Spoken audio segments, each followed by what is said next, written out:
जय भगवती। फाल्गुन कृष्ण पक्ष का विजया एकादशी व्रत सर्वेशम व्रत सोमवार दिन दिनांक 24/2/2025 ईस्वी को है, जिसका पारण गाय के दही से है। मंगलवार दिन 25/2/2025 ईस्वी को है। इस एकादशी के संबंध में कथा प्रसंग है कि एक बार युधिष्ठिर भगवान कृष्ण से कहते हैं कि हे भगवान, फाल्गुन कृष्ण पक्ष की जो एकादशी है, इसका विधि क्या है, किस नाम से है, किस प्रकार से व्रत करना चाहिए। तब जाकर भगवान कृष्ण कहते हैं कि हे राजेंद्र, यह विजया नाम से एकादशी है। यह व्रत करने वालों को सदा विजय देने वाला है। इस व्रत का महात्मा सब पापों को हरने वाला है। एक बार की बात है, भगवान कृष्ण धर्मराज युधिष्ठिर से कहते हैं कि ब्रह्मा जी से नारद पूछते हैं कि हे सुरश्रेष्ठ, फाल्गुन कृष्ण एकादशी की महिमा को सुनाइए। तब जाकर ब्रह्मा जी भगवान राम के वन काल के दृष्टांत को सुनाते हुए कहते हैं कि जब प्रभु राम सीता अपने भाई लक्ष्मण के साथ वन को गमन किए, पंचवटी में विश्राम किए और रावण छल से उनका हरण किया, तब जाकर बहुत व्यथित हुए राम और विचलित होकर भटकने लगे। उस समय उन्हें जटायु जी का दर्शन हुआ, जो घायल अवस्था में थे। उन्होंने रावण के संबंध में माँ सीता के हरण का वृतांत सुनाया और लंका की ओर इशारा कर दिया कि उधर ही रावण ले गया है सीता को हरण करके। और इसके बाद वहाँ पर भगवान श्री राम को कबंध नामक दैत्य से सामना हुआ। कबंध दैत्य को उन्होंने मारा। फिर उन्होंने सुग्रीव से मित्रता की और पूरे बंदर सेना को तैयार कर लिया। अब जो है हनुमान जी को सौंपा गया कि सीता की जिम्मेवारी दी गई कि सीता की पता लगाओ। अब हनुमान जी गए और जाकर अशोक वाटिका में माता सीता को देखकर उन्हें राम जी का संदेशा अंगूठी दिया, जिससे माता सीता भी बहुत प्रसन्न हुई और उन्हें आशा हुई कि भगवान राम निश्चित आएंगे। उनका संवाद भगवान राम को दिए और फिर सुग्रीव से सलाह करके लंका के लिए प्रस्थान कर गए।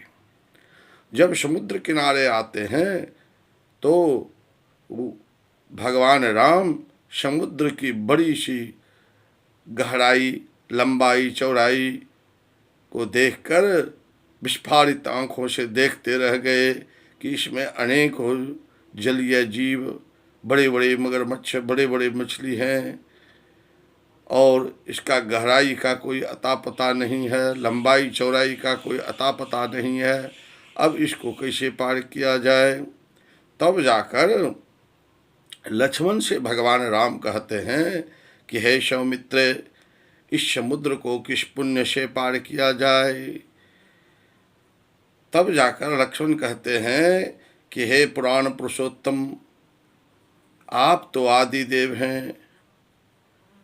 इस द्वीप में बकदालभ्य मुनि हैं, हे राघव, जो यहाँ से 2 कोश दूर पड़ता है उनका आश्रम। उनसे चलकर इस विषय को पूछा जाए क्योंकि उन्होंने कई एक ब्रह्मा को देखा। शास्त्र में आता है कि 7 बार जब ब्रह्मा 7 बार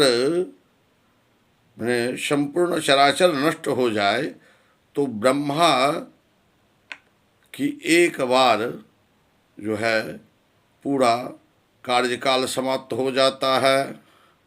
ऐसे ऐसे अनेकों ब्रह्मा को उन्होंने देखा। अब समझिए उस मुनि के पुण्य और तेज जो थे भगवान नारायण के भांति वह लग रहे थे।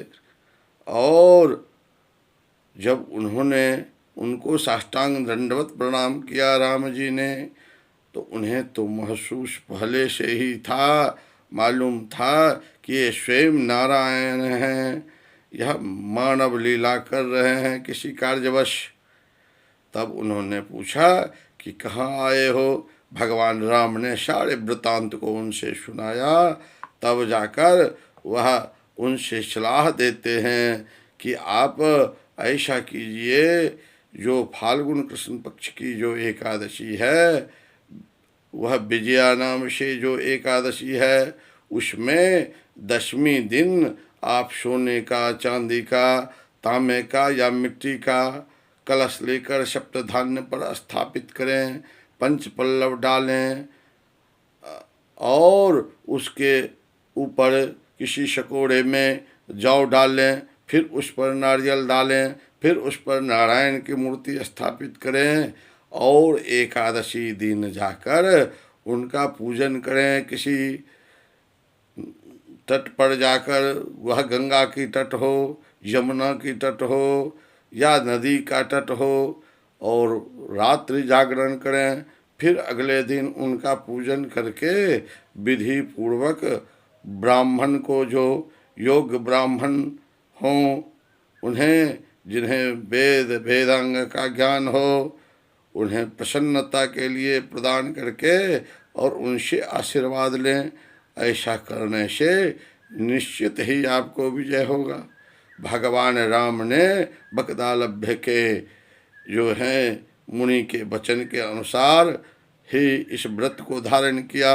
उस व्रत के पुण्य से उनमें सामर्थ्य उपस्थित हो गया, जिससे उन्होंने युद्ध में बहुत बड़ी जीत को हासिल करके माता सीता को वहाँ से मुक्त करा लिए। और इस की महिमा यह है कि यह लोक और परलोक में इस व्रत को करने वाले को विजय की प्राप्ति होती है। इस महात्मा को सुनने से सब पापों का नाश होता है और पढ़ने और सुनने वाले को वाजपेयी यज्ञ का फल मिलता है। इसलिए अनेकों फल की प्राप्ति होती है। इस एकादशी को विधि पूर्वक करना चाहिए। अगले एकादशी तक इस विजया एकादशी कथा प्रसंग को यहीं पर विश्राम देते हैं। तब तक के लिए जय जय सीताराम, जय जय राधे श्याम, जय भगवती।